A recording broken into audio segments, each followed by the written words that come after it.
From that upper window, the Martians looked invincible. But even they weren't unchallenged. By mid-morning, I left the house and headed east along the narrow road through Ottershaw. The fear of being seen had faded a bit. No tripods nearby, and the smoky haze above the common gave no clue to their movements.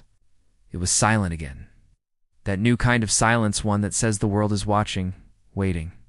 I passed through scattered groups of people on the road, soldiers, volunteers, families, fleeing on foot or dragging carts behind bicycles. No one knew anything. Only that Weybridge was mobilizing artillery and Shepperton had seen some fighting. I pushed on through Byfleet, crossed the bridge at the way, and climbed a small hill that overlooked the river. And there spread out before me was the town of Weybridge, the river winding through it like a silver ribbon, and just beyond the Martians. They were striding forward slowly, 2 of them, walking through the fields west of the town. The people around me were frozen. Some crouched, others ran. I dropped behind a hedge and watched. Then, from the riverbank, came the thunder of a gun. A field battery opened fire. Boom! The first shell burst just short of the lead tripod. Boom! Another. This one hit. Cheer rose from the troops, echoed by the civilians watching from rooftops and fields. But the Martian didn't fall. It staggered for a moment, then righted itself.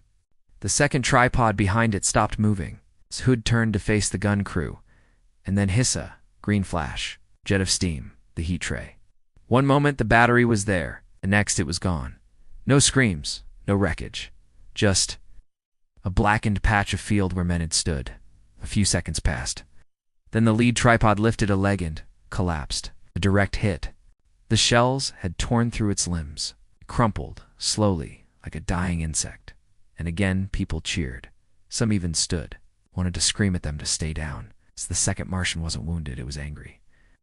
It raised its heat tray again and swept it in a long arc across the town. Flame leapt from rooftops. Trees caught fire instantly. A row of cottages near the water exploded into ash. I ducked, rolled into the ditch. When I looked again, the river itself was boiling, steam rising in thick clouds. People ran blindly into the water, only to be consumed by the heat. The second tripod moved forward slow, unstoppable, expressionless. Smoke wrapped around it like a cloak.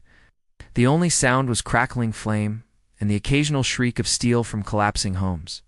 One man stood on a rooftop, throwing stones. They didn't even reach the machine.